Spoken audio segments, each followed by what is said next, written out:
ये जो लिंचिंग की बातें थी तो मेरे मन में हमेशा आता था कि ये कहाँ से वो राक्षस पैदा हो जाता है कि आप किसी को मार डालते हो।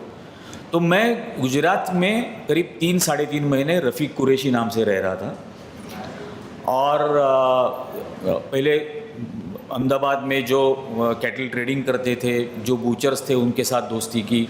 फिर उन्होंने ही मुझे यह नाम दिया रफ़ीक कुरैशी, और उनके साथ फिर मैं राजस्थान में अलग अलग गाँवों में और गुजरात के भी डीसा में जो इलीगल पशु बाजार चलते हैं वहाँ से कैटल ट्रेडिंग करने का, गाय भैंस पाड़े परचेस करके गुजरात के अलग अलग स्लॉटर हाउसेस में बेचने का।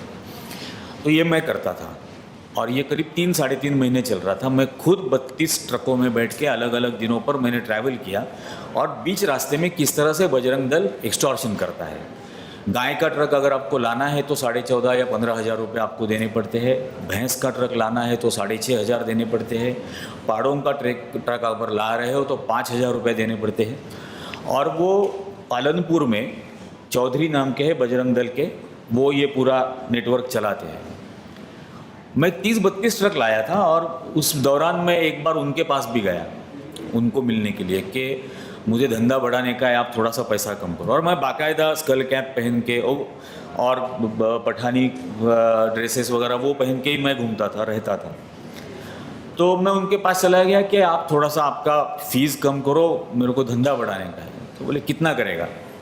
तो मैं बोला मैं रोज़ 40 ट्रक लेके आऊँगा और मुझे बम्बई तक लेके जाना है। तो उन्होंने मुझे बोला कि नहीं, मेरी जिम्मेदारी गुजरात तक ही है। आपको अगर बम्बई लेके जाना है तो बलसाड़ में बाबूभाई देसाई नाम के दूसरा एक शख्स है हमारा, उसको महाराष्ट्र बॉर्डर क्रॉस करने के लिए अलग से पैसा देना पड़ेगा, उसका रेट अलग है। मेरा बलसाड़ तक का जिम्मेदारी है, तो वो आपको करना पड़ेगा। तो फिर मैंने उनको पूछा कि, और उनका एक रूल है कि चमड़ा उनको देना पड़ता है, मतलब जानवर काटने के बाद मुफ्त में चमड़ा उनको देना है और वो एक्सपोर्ट करते हैं।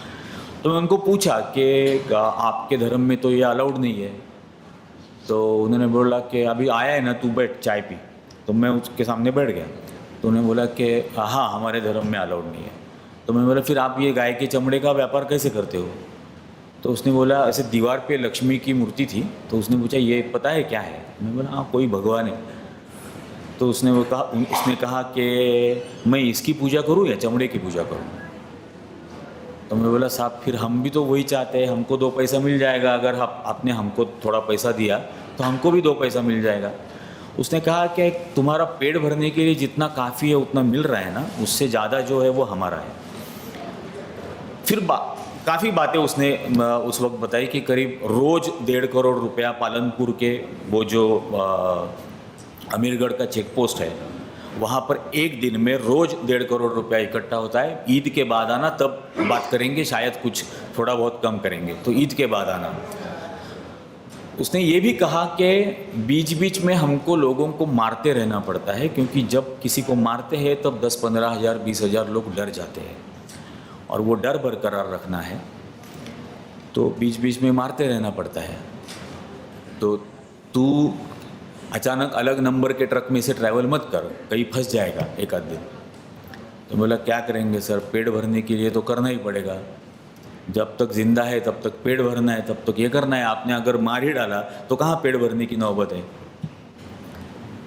तो ये सारी बातें हुई थी और ये मोडस ऑपरेंडी है। हम सोचते हैं कि गौ रक्षा वगैरह ये धर्म की बातें वो करते हैं, लेकिन वो बिजनेस मॉडल है और उस बिजनेस मॉडल की इन्वेस्टमेंट डर है। और ये डर, ये इन्वेस्टमेंट बेसिकली फासिज्म की इन्वेस्टमेंट है। वो चाहे आप किसी भी फील्ड में देखो, जो डिमोनेटाइजेशन के बाद उन्होंने किया था कि मतलब फाइनेंशियल लेवल पर हर आदमी को घुटनों के बल ला के रख दिया था। और जब आर्थिक आधार पर कोई भी इंसान घुटनों के बल टिक जाता है तो वो किसी भी फांसीवादी हुक्म को मानने के लिए तैयार हो जाता है। और वही हमने देखा कि उसके बाद क्या क्या हुआ, कुछ नहीं। और एक अर्बन मिडिल क्लास में एक इन्फीरियरिटी कॉम्प्लेक्स होता है। अर्बन मिडिल क्लास को हमेशा ऐसे लगता है कि हम देश के लिए कुछ नहीं कर रहे, हम देश के लिए कुछ नहीं कर रहे।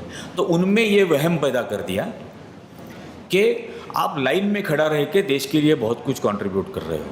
और वो खड़े हो गए और वो मतलब खड़े रहने की वजह के को जब हम जैसे लोग क्रिटिसाइज करने लगे तो वो हमको गालियाँ देने लगे, ये कहकर के बॉर्डर पे देखो जवान कैसे मर रहे हैं,